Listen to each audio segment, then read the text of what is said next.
Hi, my name is David, and today I'm going to be preaching about the power of God.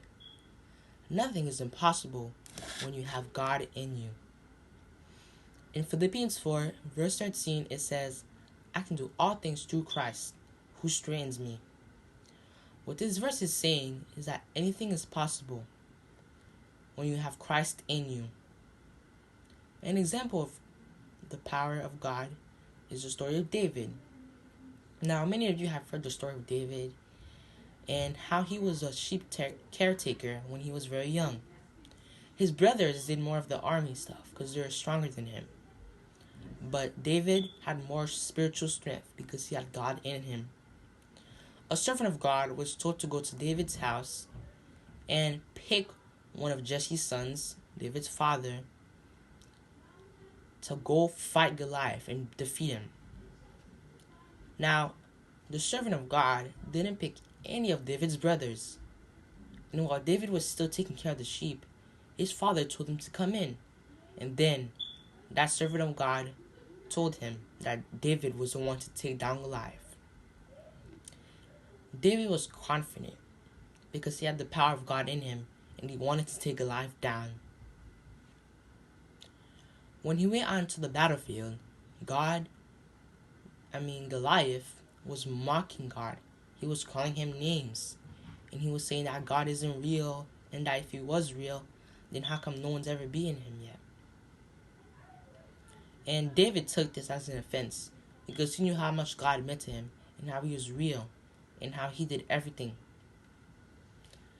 So David said, the battle is in his hands and he will help me defeat all of you. David had the power of God in him. He had the Spirit of God in him and he was ready to take down Goliath. Now, when David stepped out on the field, he only had a sling and a rock. But he had God in him.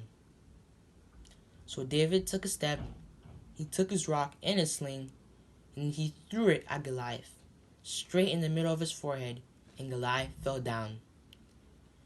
Now, David only won because he had the power of God in him. If he didn't have the power of God in him, he probably would have died. That's how strong God is and how his majestic powers can do anything.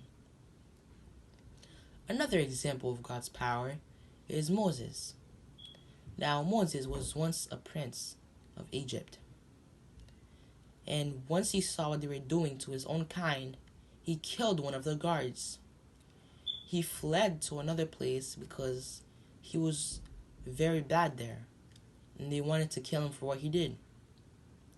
God told him to go back and save his people.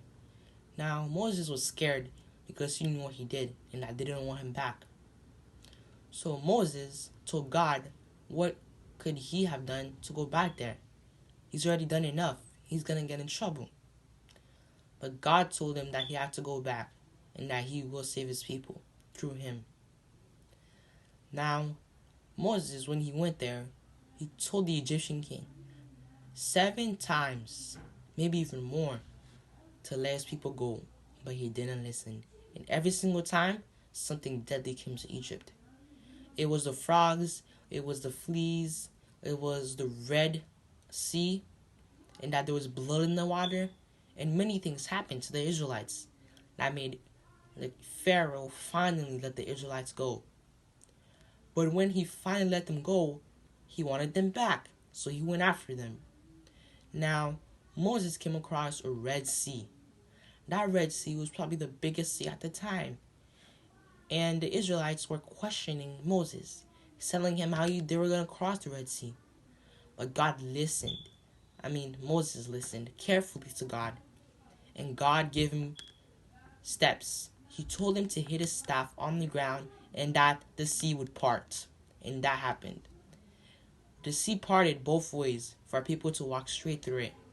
And they did and escaped. But when the Israelites came, it was too late. They're already trapped and they drowned. The Israelites soon went on and fled from the Egyptians. And it was all because of God's power. In conclusion, anything is possible through God. It might be a job. It might be something you're not good at. But anything is possible through him. Amen. Bye.